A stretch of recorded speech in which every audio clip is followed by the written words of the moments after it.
elevar nosso pensamento em Deus, nosso Pai, Jesus, o Divino Mestre, rogar a assistência para todos nós, que de alguma forma temos uma expectativa, temos uma intenção de participarmos de uma reunião espiritual. Ora, pelas nossas próprias necessidades, e é natural. Jesus nunca recriminou quem procurasse a espiritualidade, a aproximação, a fé para o alívio, nunca recriminou. Mas às vezes nós nos aproximamos de uma reunião, de um grupo de oração, pedindo por pessoas que às vezes não têm esta possibilidade, não têm conhecimento, não conhece um grupo que o faça. De qualquer maneira, aquele que tem um vínculo de fé, de convicção, ele não só se vale a si mesmo. Pelo contrário, ele transporta anseios, necessidades, angústias de outras pessoas. No campo espiritual, essa doação é uma caridade, talvez a verdadeira, porque ela não está ligada a matéria alguma. Que tenhamos uma noite produtiva, que a Águida transponha para nós todos os seus conhecimentos, as suas reflexões, como sempre o faz dentro da doutrina espírita. Que Deus nos abençoe. Pai nosso que estais nos céus, santificado, Senhor, seja o vosso nome. Venha a nós o vosso reino, seja feita a vossa vontade, assim na terra como nos céus. O pão nosso de cada dia dai-nos hoje. Perdoa, Senhor, as nossas dívidas, da mesma forma que perdoarmos os nossos devedores, e não nos deixe, Senhor, cairmos nas tentações do mundo, mas livra-nos do mal que trazemos por tanto e tanto tempo em nossos corações, porque seu é o reino, o poder e toda a glória para sempre. Graças a Deus e graças a Jesus. Os primeiros tempos, Orbe Terrestre, livro A Caminho da Luz, pelo Espírito Emmanuel, psicografia de Chico Xavier. Os primeiros tempos do orbe terrestre. Que força sobre-humana pode manter o equilíbrio da nebulosa terrestre, destacada do núcleo central do sistema, conferindo-lhe um conjunto de leis matemáticas, dentro das quais se iam manifestar todos os fenômenos inteligentes e harmônicos de sua vida por milênios de milênios, distando do Sol cerca de 149.600.000 quilômetros e deslocando-se no espaço com a velocidade diária de 2.500.000 quilômetros em torno do grande astro do dia. Imaginemos a sua composição nos primeiros tempos de existência como planeta, laboratório de matérias ignescentes, o conflito das forças telúricas e das energias físico-químicas opera as grandiosas construções do teatro da vida no imenso cadinho onde a temperatura se eleva por vezes a 2.000 graus de calor, como se a matéria colocada num forno incandescente estivesse sendo submetida aos mais diversos ensaios para examinar-se a sua qualidade e possibilidades na edificação da nova escola dos seres. As descargas elétricas, em proporções jamais vistas da humanidade, despertam estranhas comoções no grande organismo planetário, cuja formação se processa nas oficinas do infinito. O divino escultor, Assim, ele havia vencido todos os pavores das energias desencadeadas. Como as grandes legiões de trabalhadores divinos, lançou o escopro da sua misericórdia sobre o bloco de matéria informe que a sabedoria do Pai deslocara do Sol para as suas mãos augustas e compassivas. Operou a escultura geológica do orbe terreno, talhando a escola abençoada e grandiosa, na qual o seu coração haveria de expandir-se em amor, claridade e justiça. Com seus exércitos de trabalhadores devotados, estatuiu os regulamentos dos fenômenos físicos da Terra, organizando-lhes o equilíbrio futuro na base dos corpos simples de matéria. Organizou o cenário da vida, criando sob as vistas de Deus o indispensável à existência dos seres do porvir. Fez a atmosfera adequada ao homem, antecipando-se ao seu nascimento no mundo no curso dos milênios. O Verbo na criação terrestre. A ciência do mundo não lhe viu as mãos augustas e sábias na intimidade das energias que vitalizam o organismo do globo. Substituíram-lhe a providência com a palavra natureza em todos os seus estudos e análises da existência. Mas o seu amor foi o verbo da criação do princípio, como é e será a coroa gloriosa dos seres terrestres na imortalidade sem fim. Boa noite a todos. Que Jesus nos abençoe o trabalho essa noite. Obrigada, Regina. Eu escolhi esse tema por conta justamente do título, esse tema do livro A Caminho da Luz, que nos dá a visão ou a versão espírita por Emmanuel de como a Terra como foi o começo da Terra, como que se deram as coisas. Esse capítulo é muito lindo, ele tem muitas outras coisas. Eu só extraí alguns trechos para a gente ter uma ideia e para termos consciência da participação de Jesus, como ele disse, né? Desde o começo, o Pai colocou essa massa incandescente nas mãos de Jesus e ele, com seu exército de trabalhadores, cuidou e cuida há 4,5 bilhões de anos para chegarmos onde estamos, né? Então, o trabalho de Jesus, e ele ainda se comprometeu conosco a estar conosco até o fim dos tempos. Se vocês observaram, o título do nosso capítulo, ele é Gênese Mosaica, e nós vamos começar a estudar a primeira parte desse capítulo, que se chama Os 6 Dias.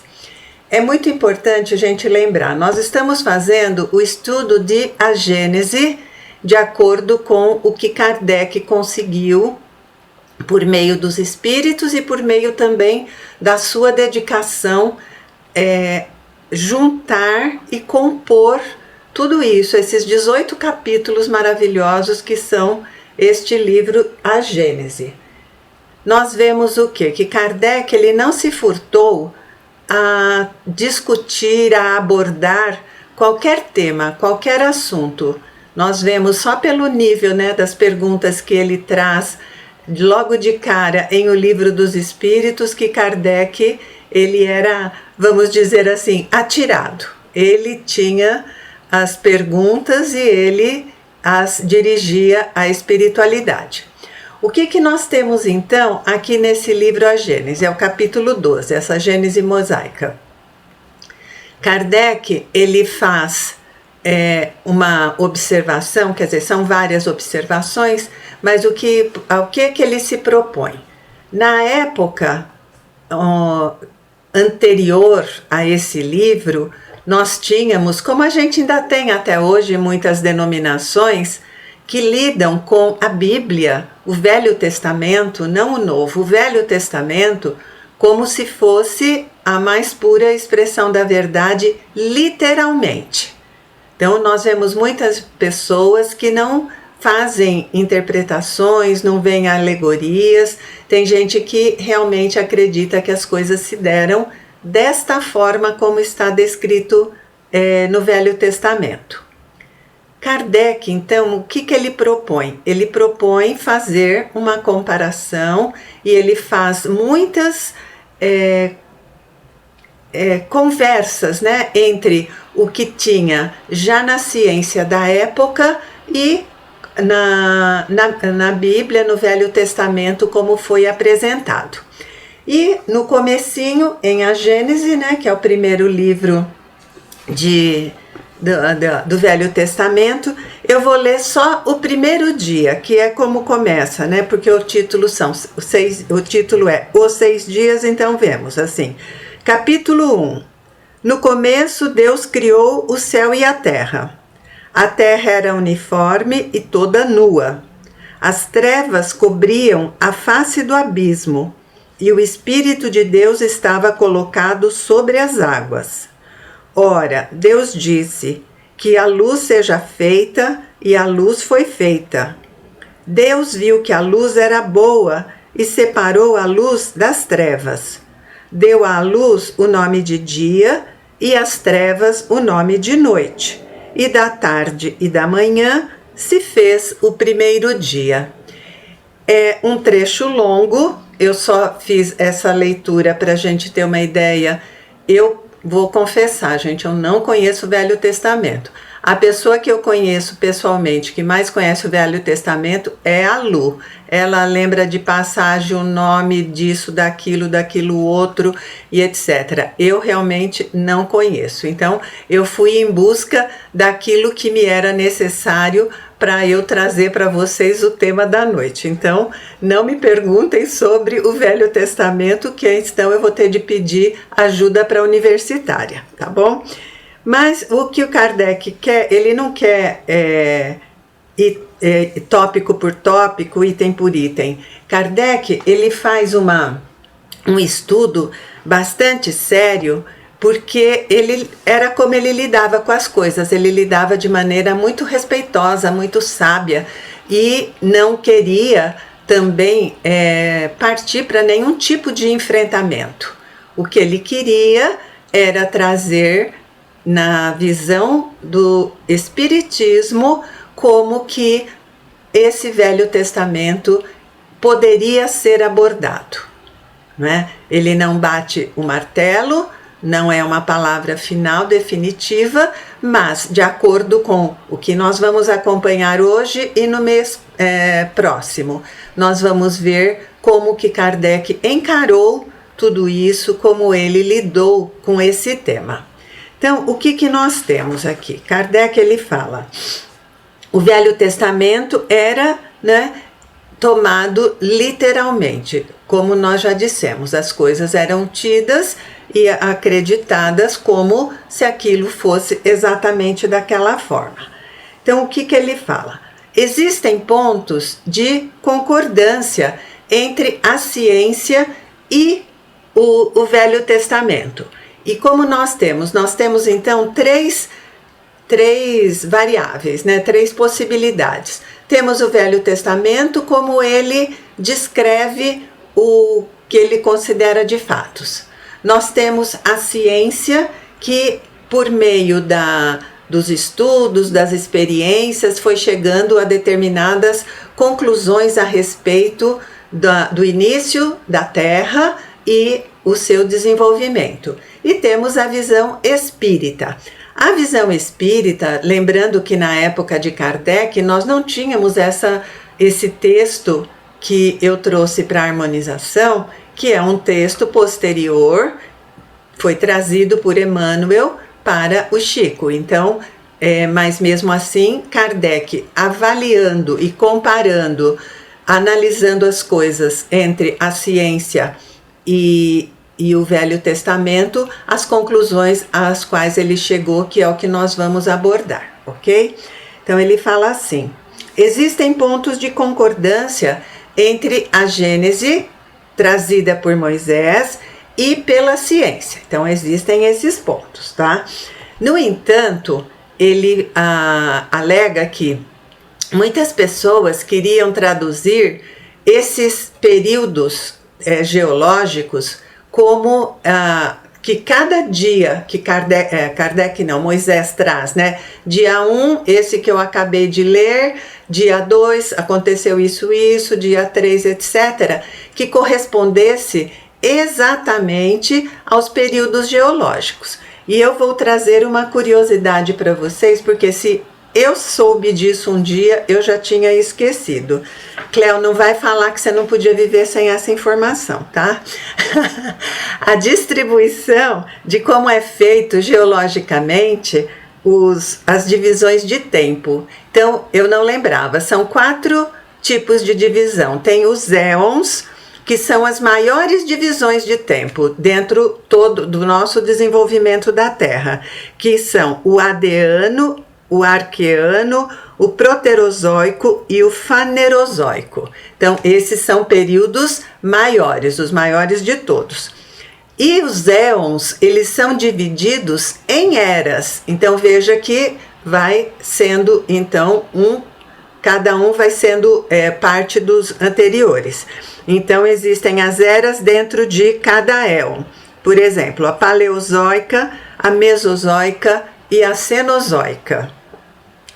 Os períodos, eles são subdivisões das eras, ok? Então, as eras são subdivisões dos éons e os períodos são divisões das eras.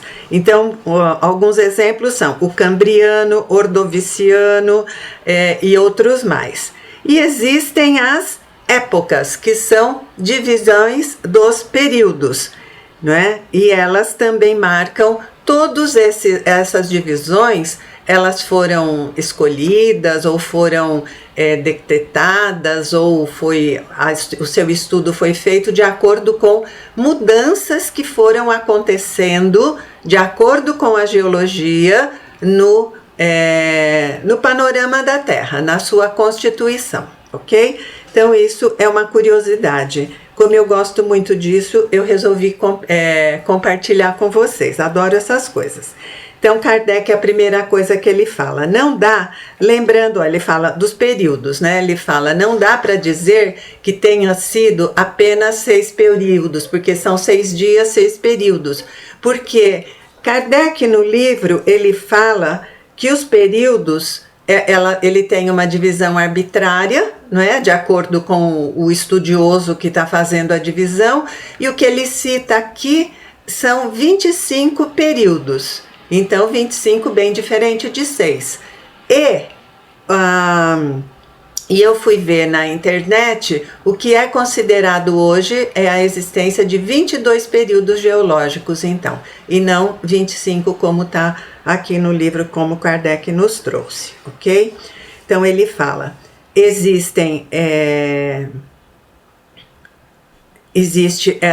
nós vamos apresentar, eu vou tentar e vou conseguir fazer uma apresentação dos quadros, aqui do quadro geológico com uma comparação, só alguns comentários anteriores, não é? Então Kardec fala, existem alguns pontos de concordância, mas essa questão de 6 dias corresponderem a 6 períodos, isto não vale, ele fala, a não ser alegoricamente, mas aí ainda de uma maneira bem forçada. É uma coisa que não cabe essa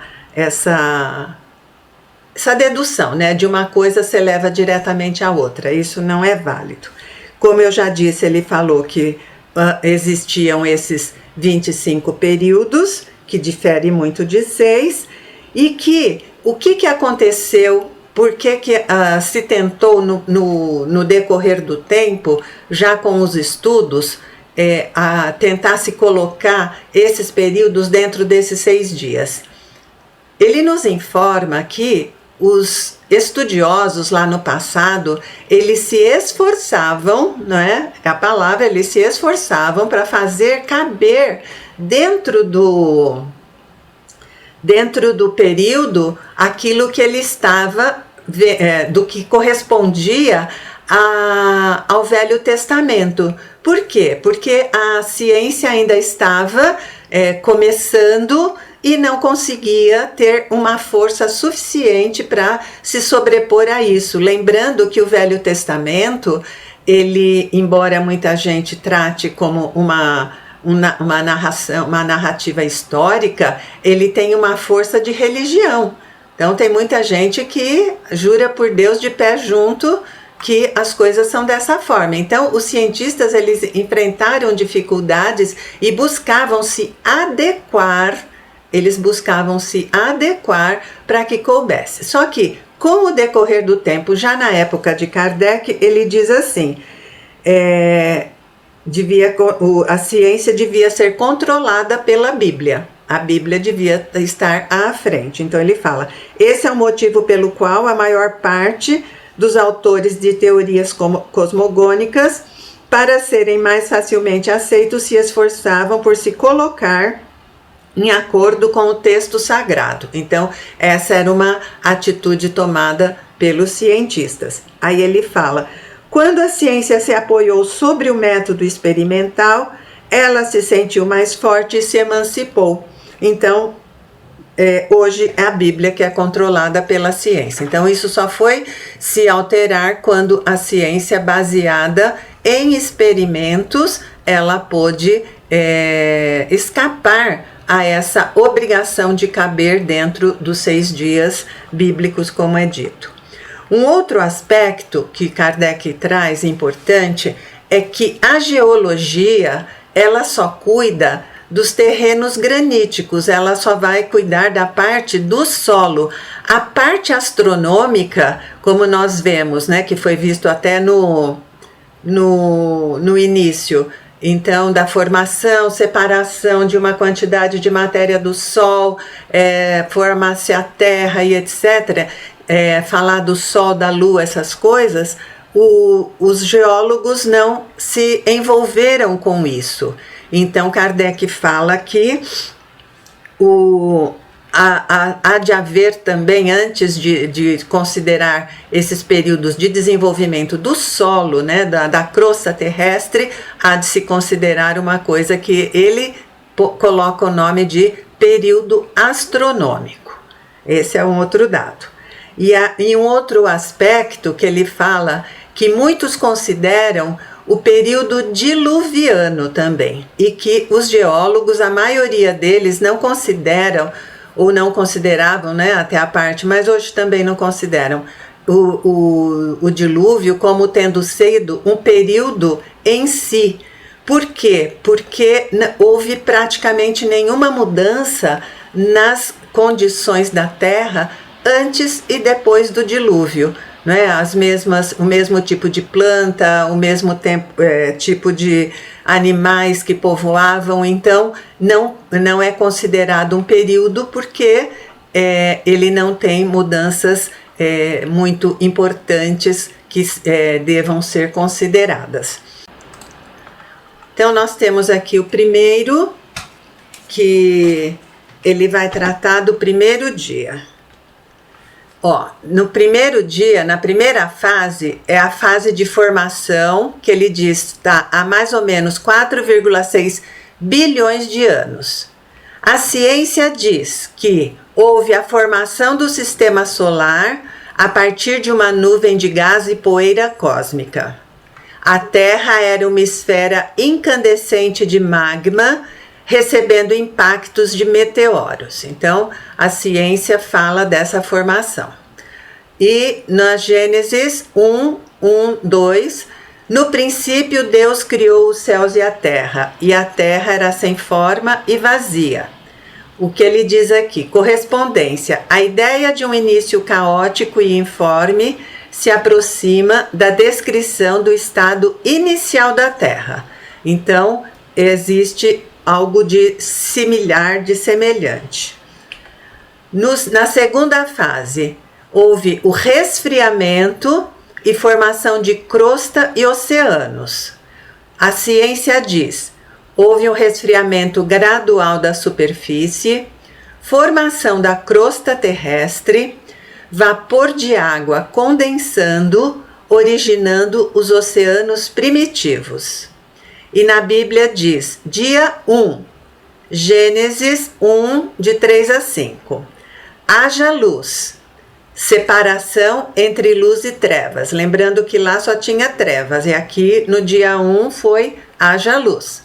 Pode ser visto como a estabilização da luz solar atingindo a superfície da Terra à medida que a atmosfera se tornou mais transparente.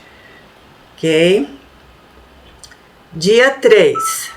Estabilização da atmosfera e surgimento de continentes. A ciência diz: atividade vulcânica liberando gases, formando atmosfera primitiva. A atividade vulcânica liberando gases, formando atmosfera primitiva. Primeiros continentes emergem. E na Bíblia diz, em Gênesis 1, de 6 a 8, haja um firmamento no meio das águas, separação das águas de cima, que é a atmosfera, e das águas de baixo, que são os mares. Simboliza a diferenciação entre céu e mar. Quarta fase, continentes e mares definidos.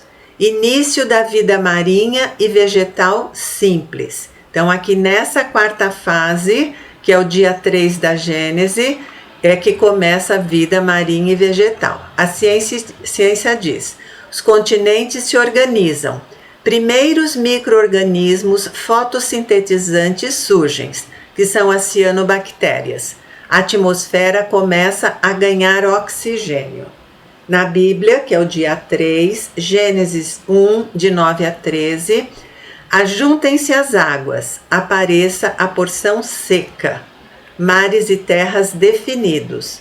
Produz a terra erva verde, vegetação surge, comparável ao início da vida fotossintética.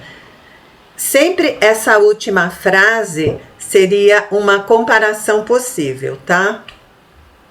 Quinta fase, atmosfera oxigenada, explosão da vida marinha e primeiros animais. A ciência diz, grande evento de oxigenação, aproximadamente 2,4 bilhões de anos atrás. Diversificação da vida nos mares e surgimento dos primeiros seres multicelulares. A Bíblia é o dia 4, Gênesis 1, de 14 a 19. Criação de luzeiros, sol, lua e estrelas para governar dia e noite. Pode simbolizar a maior visibilidade dos astros após a atmosfera se tornar clara e estável. Então ele fala que a aparição que está na Gênesis das luzes seria para simbolizar a visibilidade dos astros. Sexta fase, vida em terra firme e diversidade animal. Ciência, colonização da terra firme por plantas, depois insetos, répteis, anfíbios e aves. Surgimento dos mamíferos. Na Bíblia é o dia 5, Gênesis 1, de 20 a 23, e dia 6, início. Produzam as águas enxames de seres vivos e voem as aves. Vida aquática e aérea. Depois, animais terrestres. Grande paralelismo com a ordem de surgimento da vida. E sétima fase, surgimento do ser humano e tempo de descanso. A ciência diz, evolução dos hominídeos culminando no Homo sapiens aproximadamente há 300 mil anos. Capacidade simbólica, linguagem e cultura. A Bíblia diz, dia 6, fim, e dia 7, Gênesis 1, de 26 a 31 e 2, de 1 a 3. Criação do homem e da mulher à imagem de Deus. No dia 7, Deus descansa, simbolizando conclusão e equilíbrio do processo. E aí eu botei uma terra super linda que não apareceu. Ok? Olha, o tempo está esgotado. Eu apresentei o quadro. O que eu proponho? No mês que vem, eu compartilho esse PPT, caso eu não consiga projetar novamente, e nós vamos então falar a respeito disso, as coisas que Kardec trouxe.